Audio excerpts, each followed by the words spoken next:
नमस्कार दोस्तों, हिंदी साहित्य चैनल पर आप सभी दोस्तों का स्वागत है। दोस्तों, आज के वीडियो में हम पढ़ेंगे पंडित चंद्रधर शर्मा गुलेरी जी की चर्चित कहानी उसने कहा था, इसके बारे में जानेंगे। सबसे पहले हम गुलेरी जी का लेखक परिचय जो इसके बारे में पढ़ेंगे। इसके बाद जो इस कहानी से महत्वपूर्ण प्रश्न जो तैयार किए गए हैं वो पढ़ेंगे। दोस्तों, आपको एक बात बता दूं कि नेट जेआरएफ का जो नया सिलेबस जारी किया गया है उसमें काफी ज्यादा लेखकों की रचनाएं दी गई है। जिस प्रकार एग्जाम्पल है, तीसरी इकाई है, इसमें काव्य रचनाएं लगभग 22-23 राइटरों की काव्य रचनाएं दे दी गई। तो ऐसे तो है नहीं कि इसी एक इकाई में से सभी क्वेश्चन जो परीक्षा के अंदर आएंगे।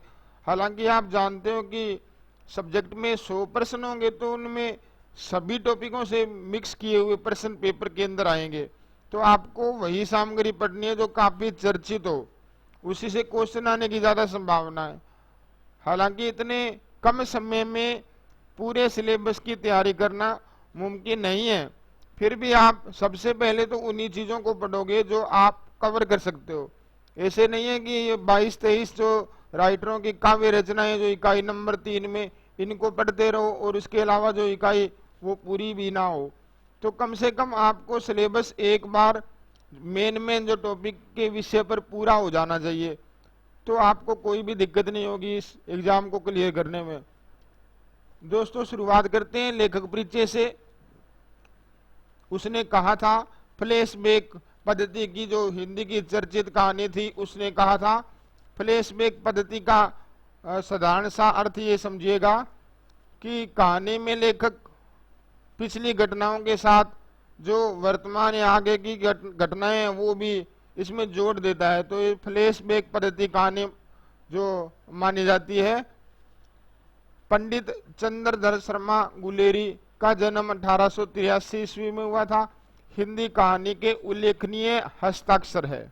उनका जन्म राजस्थान के जयपुर में हुआ। वे बचपन से ही साहित्यिक प्रतिभा संपन्न थे। इनकी प्रतिभा का जो क्षेत्र है खगोल विज्ञान, ज्योतिष, धर्म, भाषा विज्ञान, इतिहास, शोध एवं साहित्य तक विस्तृत था। उसने कहा था हिंदी की प्रसिद्ध कहानी जिसका प्रकाशन समय माना जाता है 1915 ईस्वी। विशेषकर ध्यान रखिएगा, एग्जाम में पूछा जा सकता है इसका प्रकाशन का समय। इसके अतिरिक्त उन्होंने सुखमय जीवन और बुद्धू का कांटा आदि भी कहानियां लिखी थी। तो दो इनकी अन्य जो चर्चित कहानियां कौन सी थी? सुखमय जीवन और बुद्धू का कांटा आदि कहानियां भी इन्होंने लिखी। कछुआ धर्म, मारे से मोही कोठाव आदि उनकी निबंध कला के प्रतिमान है।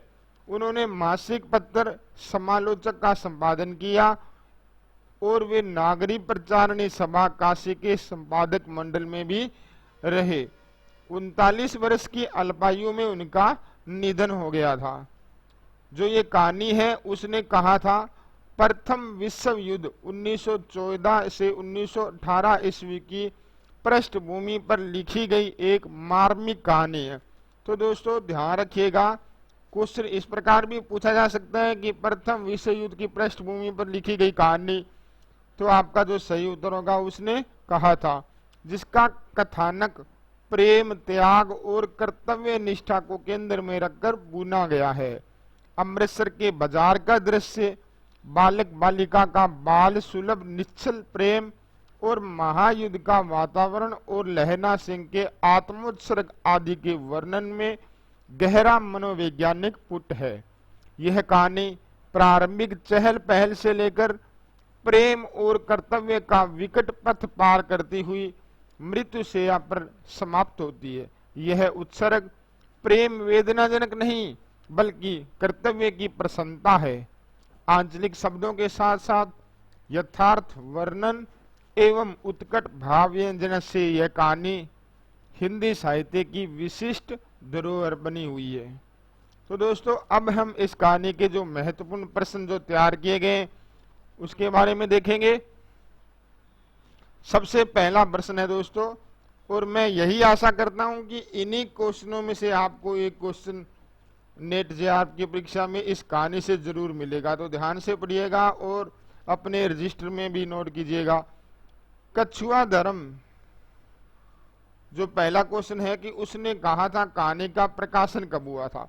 1915 ईस्वी और सरस्वती के अंक में। कछुआ धर्म मारे से मोही कुठाव रचना गुलेरी जी की किस प्रकार की रचना मानी जाती है? किस प्रकार की विधा है? निबंध। गुलेरी जी ने किस मासिक पत्र का संपादन किया था? समालोचक।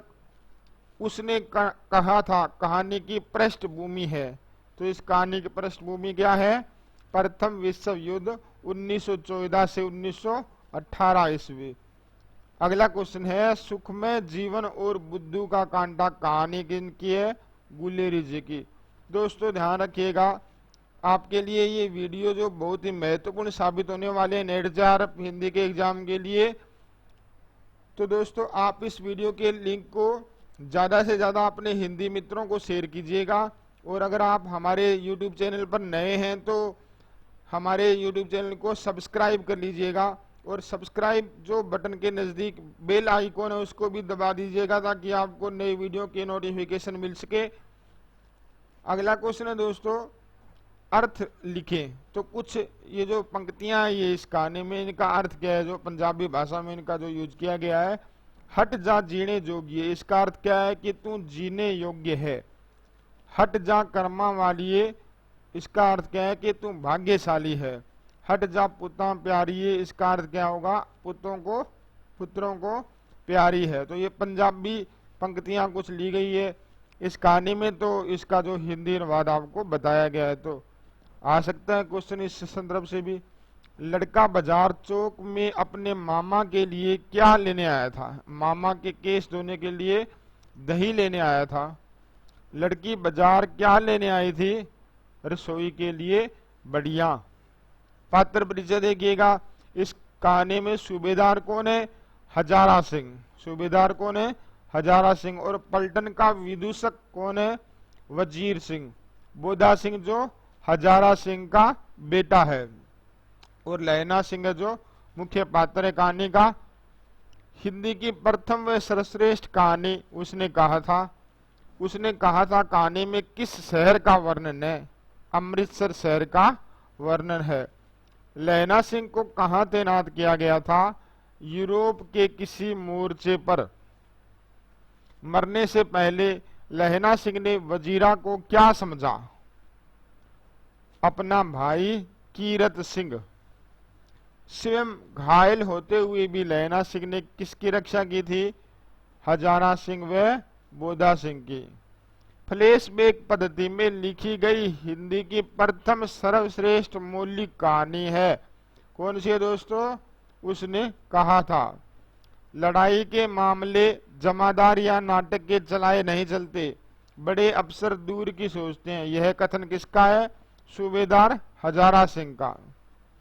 मैं पाधा बन गया हूं, करो जर्मनी के बादशाह का तर्पण, ये कथन इस कहानी में किसका है? वजीरा सिंह का, जो विदूषक था। अपनी बाड़ी के खरबूजों में पानी दो, ऐसा खाद का पानी पंजाब भर में नहीं मिलेगा, यह कथन किसका है?